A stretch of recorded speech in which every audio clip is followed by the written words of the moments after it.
everybody, welcome to day 3 of our daily creative challenge. Very exciting. How are you all? If you're in chat, give me a shout out and let's give a big clap to Shauna Parmesan for her awesome stream. I heard her laying down some awesome career advice there at the end. So thank you, Shauna. You are invaluable. We appreciate you. Great work on yesterday's project. Great work on yesterday's project to everybody. I agree, Ted. There, I saw some really awesome additions to yesterday's challenge, which was blend modes. So we applied color to a cityscape in Photoshop, and it felt like there were hundreds of submissions. I'm not sure if that's entirely accurate, but there were a lot. So thank you all. And I'd like to be able to look at some of those during one of these coming streams, but if we can't, I'm always hanging out in Discord after the streams and throughout the days giving feedback as well. Hola, the Dutchman from Spain. What's up, Dick? Good to see you. Alive and well in the Midwest. Yay, Corey. Hey, Ohio. What's up, Michigan? Good to see you. Nancy from California. Hello, another Californian. Good to see you. Okay, so if you're new to the Daily Creative Challenge, I'm Kathleen. I'm going to be your host for the next 2 weeks. I'm a designer at Adobe focusing on tutorials. So this is really fun for me. I love being able to be here with you every morning. Let me get you over here onto the landing page so I can show you everything that's going on. There we go. Cool. And let's get this out of the way. Nice. Mission control over here. D, yes, it is Wednesday. Cheers to Wednesday. Woke up this morning and was like, is it Wednesday already? Goodness gracious. D, tuning in from Canada. How you doing up there? Tuning in from Madrid. What's up, Marcos?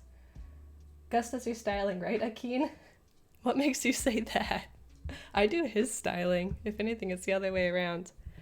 Okay, so if you're new to these challenges, let me give you a quick little overview.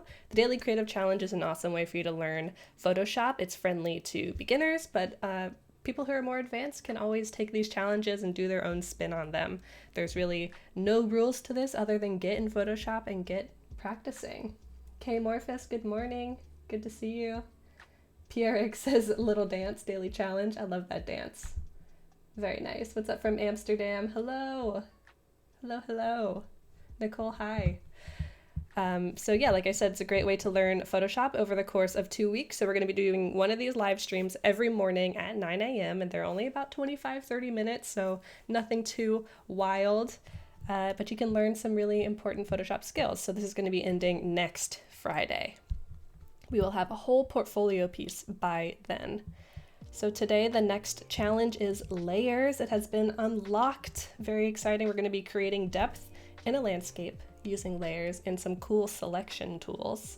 And this workflow, like yesterday, is going to be really simple because I want to save some time at the end to show you how I'm setting up my Behance project. I'm using photo grids. What's up, Alex? PogChamp! Good to see you. Guys, if you don't follow Alex, you definitely should. Awesome designer. And awesome human, I have to say. Janet says hello from New Jersey. Hello! Good to see ya. Yes, thank you, Sam. Register for the challenges right there. It's behance.net/challenge/Photoshop. And another huge part of these challenges is the community chat. So that's what we're doing right now on Behance. What's up, Faizan? Good to see you. But also, the Discord is super important too. So this is where people are posting all of their awesome work each day after they finish working on their challenge to get feedback before they then post it on their kind of final portfolio on Behance. You can also come to Discord to learn about the different challenges every day. So Sam is awesome and always posts info about the challenge and any starter files there might be, as well as a link to the landing page. So if you ever have any questions, you can always go there. And then finally, if you want to join Discord, this is the link bit.ly/PSDiscord, capital P, capital S. It's very important. That's how you can join, and you can use it on the desktop, on your phone, or as on the web. Desktop, web, and phone. Very exciting. Alexander said hello from the UAE. Hello over there. Bianca from Australia. Really good to have you. I feel like we literally have the world watching today. That's amazing. Thanks for joining, everybody. Alrighty, so let's jump into Photoshop, and I will get started showing you what we're doing today. So let's get down here. So I already have one of these starter images open, and I'm actually going to move myself over a little bit because I forget who it was yesterday said that this would be better so you can see the layers panel, and I totally agree. So this is one of the starter images I found on stock for you all to play with, and if you want to check that out, you can come to Get Started, and we just have a Dropbox folder of a bunch of stock previews as well as the starter file. But if you downloaded the starter file yesterday, you can just use that one. It's the same thing every day. We just want to make this friendly for people who might be jumping in the middle of things. So I have this stock image, and it's nice and dark, very moody, and it already has a lot of depth. But we're just gonna add a little bit more and maybe add a little bit of abstraction, surrealism, as I like to always do in these challenges. You like the sliding? Whoa! Yeah, it's a nice little easy ease over to the side. Sequester says, good morning, good morning. Everybody drinking coffee? Good to go? I've got, actually this is literally another Ohio mug. It might be see-through. Keith, I have so many Ohio mugs that keep me from getting homesick while I live in California. My straw is green, so you can't see through it. Let's put this out of the way. Alrighty. So we have this nice atmospheric image, and let's take a little tour through the layers panel. It's over here in the right side of my workspace in Photoshop. And if you don't see it, not to worry, you can always come up to Window and click Layers if you don't see it, or another thing you can do, we haven't touched on this yet, is reset your workspaces. So up here in the top right, there's a little workspace icon, and you can choose some preset workspaces. You can also make your own. So like arrange your panels, arrange your toolbar however you want to, and you can save it so that if you ever want to come back to that specific workspace, you totally can. That's how you would, when you would click new workspace and save it that way. Akin says, I remember an orange mug on the streams. It was yours, right? Orange mug. I think I usually had a clear cup on the streams because I was usually drinking an iced oat milk latte from the cafe back when we were in the office. Diana says, not started on the wine yet. It's wine o'clock in the UK. Almost there, Diana, almost there. No caffeine for Carlos. Respect. All right, so if you want to make sure you see your layers panel, you can click Essentials, and it will always be over here in the right. And let's go ahead and, no, this is good actually. We might want to bring the layers panel over to the side just so it can get real big. There we go. So we have our background layer. And one thing that I usually like to do is to double click on my background layer. And that will just turn it into a normal layer.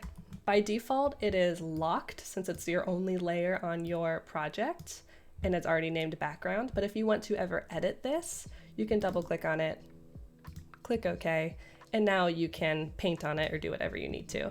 I just did Command Z to undo that. So I want to kind of edit this image. I want to select this front mountain. This is a really cool thing about Photoshop. This mountain is pretty dark, and there's not a whole lot of contrast between the mountains behind it. This line is like a little bit fuzzy and hard to see. But let's see how well the Select Object tool does in selecting this mountain for us so that we can add a little bit of depth. So over here at this top part of the toolbar, you'll find a lot of selection and move tools. So right here, you'll probably see the quick selection tool or the magic wand tool already there by default. The hotkey is W to get to this set of tools. So if I'm on another tool, I can always just tap W and it goes back there, and then I can do Shift W to cycle through all of those tools. So we want to select the object selection tool. This is relatively new, very cool. You can choose different ways of selecting, either a rectangle or a lasso. Let's just keep it at rectangle for now. And I'm just going to select this bottom half of this image because I want to select the dark mountain.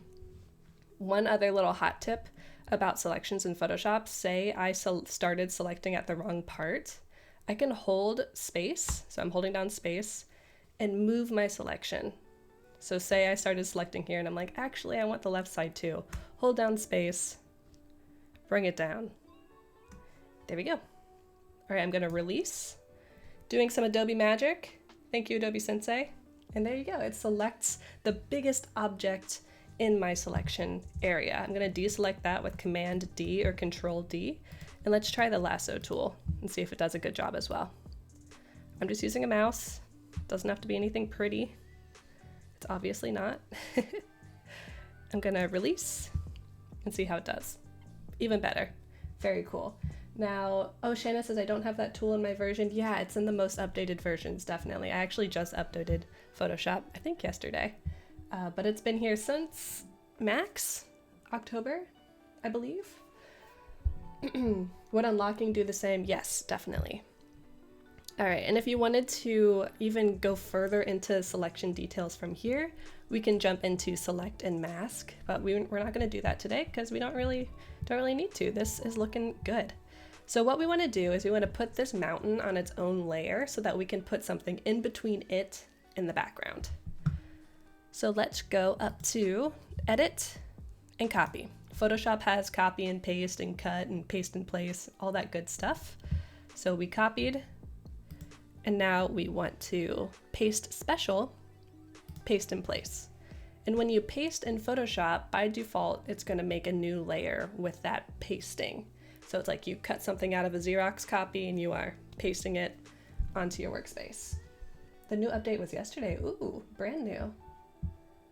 Shoot, Shannon. Well, you can definitely use the magic wand tool or quick selection if you don't have object selection.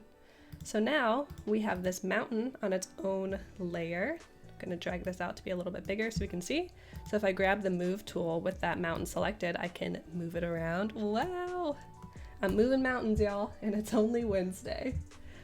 Thank you, Chad. It came out on the Max release. Chad, when we met for the first time at Max. Good times. Seems like so long ago. 6 months, actually. You can go to select subject when using the selection tool. Yep, definitely. Any selection tool. Okay, so we have this mountain selected and it's on its own layer. Now, I think I was going to show you one more thing. Oh yeah, so if I were to copy this, I already copied it, but let's copy it again, and just do paste, it's going to paste it right kind of in the center of the artboard or the workspace. So that's why we did paste in place. Paste special, paste in place. We'll just paste it right from where it was selected. All right, so now that we have this mountain and we have it separated from the background, let's put something between it. One thing that I was inspired by, I saw an image like this, is I want to add like a secondary source of light, almost like the sun is coming up over here, even though it's clearly not the horizon, just to add a little bit of weirdness. Moving mountains, yeah. Nice. Dennis says quick select is your friend, but CC members get upgrades included. Sign up if you haven't, you will not regret it. Thank you for the plug, Dennis. Appreciate it. There's definitely workarounds for everything, but the tools do keep evolving. So I'm going to add an ellipse. It's going to be a live shape. So over here in our shapes tools flyout panel, I'm going to make sure ellipse is chosen. I'm going to drag out. Now this set of tools is interesting where it won't constrain it to be a perfect circle. I have to hold down Shift to do that, which is fine. All right, now I have my own layer with its own ellipse, and up here in the control bar I can change the color. So I'm gonna use this kind of peachy color. I'm gonna move it down here, and then notice how it is on top of the layer stack, so it's on top of everything, but we want it to be behind the mountain. So I'm just gonna grab it in the layer stack, drag it in between, and now it's behind. So there's this cool kind of flat element, but we want this to be a light source. So I'm gonna drag it even a little bit further down, and let's add a little bit of outer glow on it. I added outer glow to my yesterday's challenge on the lettering because I wanted to make it look like it was neon, but it can also make things look like they are glowing, outer glowing, depending on the color that you choose. So let's go a little bit lighter than this. And we can then play with the spread and the size. So this will give us kind of like a hard edge if the size is small and the spread is high. But if the spread is low and the size is big, it's going to be nice and diffused. Then we can change the opacity if we want to. We want it to be 100%. And we can even change our blend modes and play with those. I like this one. It really adds a lot of that diffused light. We can add a little bit of noise to get some speckling in there. And as I'm changing things in this window, I'm looking at it changing live on the workspace as well. Cool, looks good. For one more little hit of light, we're gonna use that soft brush that we used yesterday. So I'm gonna go to my brush tool, go to one of these general default brushes, the soft round, and I'm gonna increase the size either by doing my right bracket key or just coming up here to the brush settings and increasing the size here.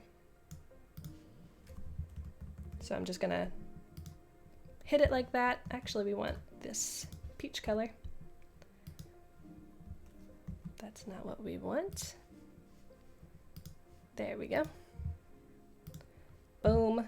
And then we can change our blend modes.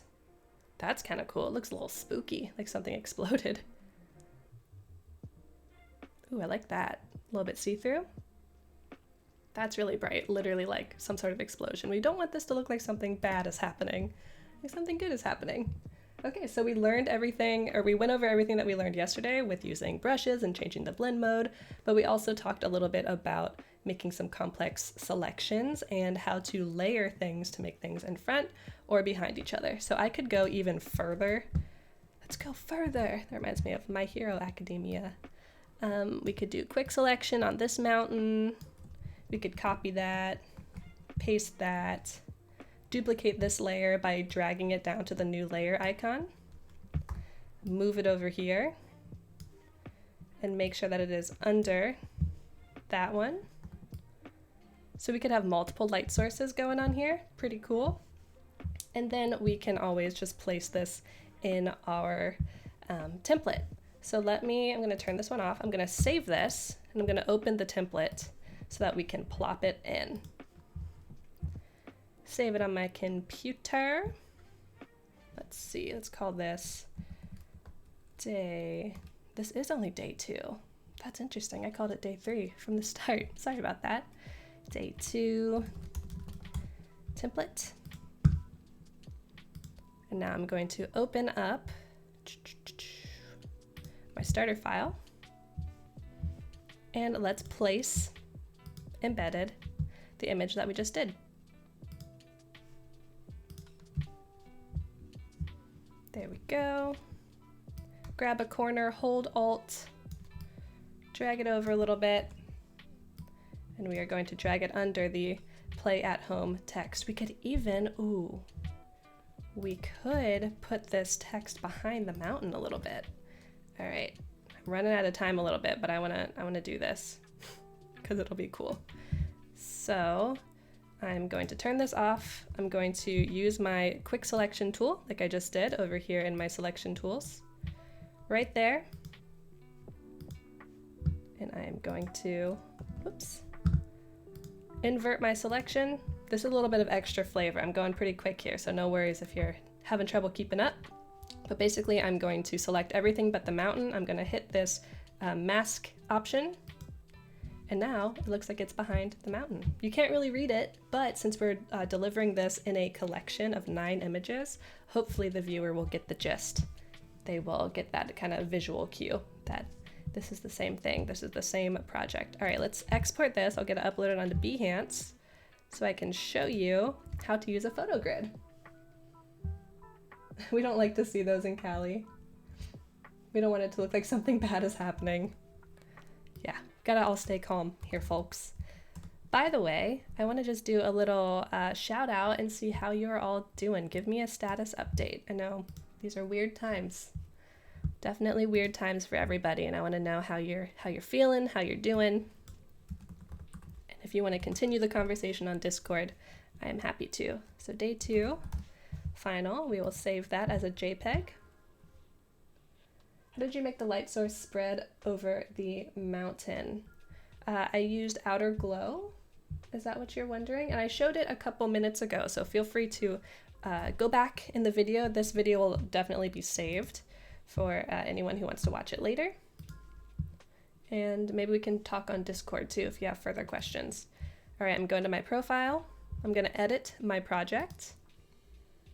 Cooped up, but these challenges help. Good, Jennifer, I agree. I feel the same way. Randy says I've been staying creative and motivated. That's really good to hear.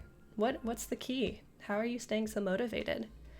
So in Behance, you can put images in here in multiple different ways. You can just upload standalone images, you can embed videos, and you can use these photo grids. And these are integrated with Lightroom, so you can just grab images straight from your Lightroom libraries and drop them into Behance, which is pretty cool.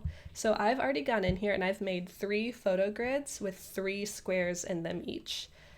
Just because I wanted to show you visually what these grids will look like. So I literally in Photoshop just typed out day 2, day 3 through 9 and dropped each square into a 1x3 grid.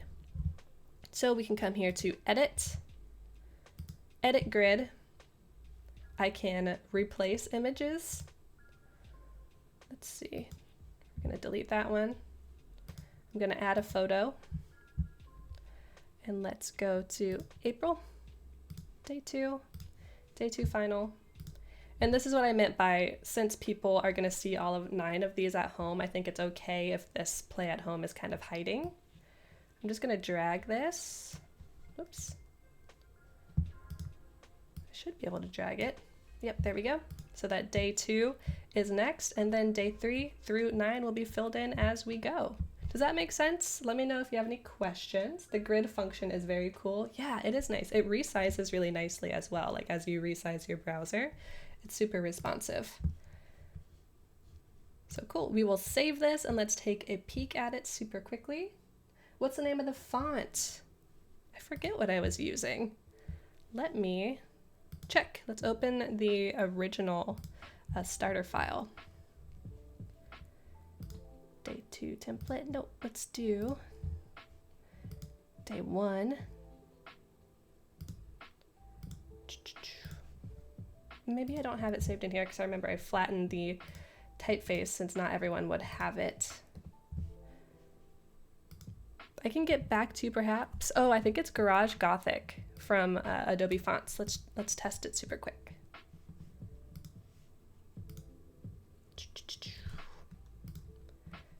Testing. 1, 2, 3. And change the typeface to be black. Yep, it's Garage Gothic, and you can get it from Adobe Fonts. Hope that helps. Okay, cool. Thank you, Chris. Yes, definitely. It's a really cool collection. It's going well so far. Definitely.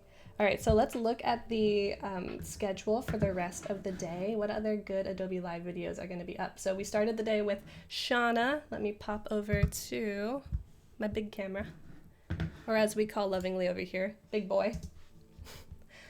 We had Shauna already doing some awesome lettering and coloring book action before me, and then after me, we're going to be showing some After Effects animation. It's going to be really, really cool. Jason is doing an awesome video series.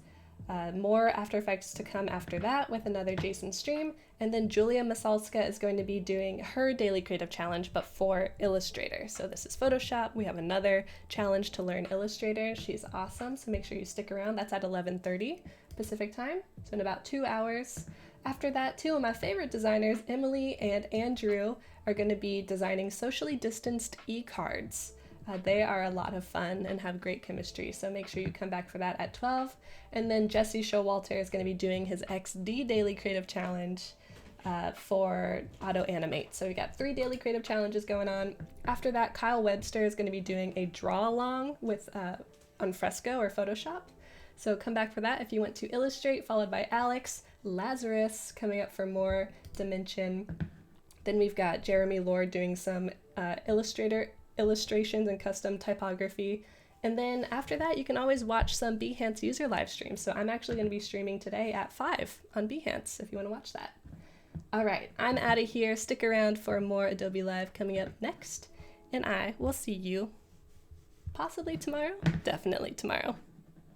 Bye, everybody.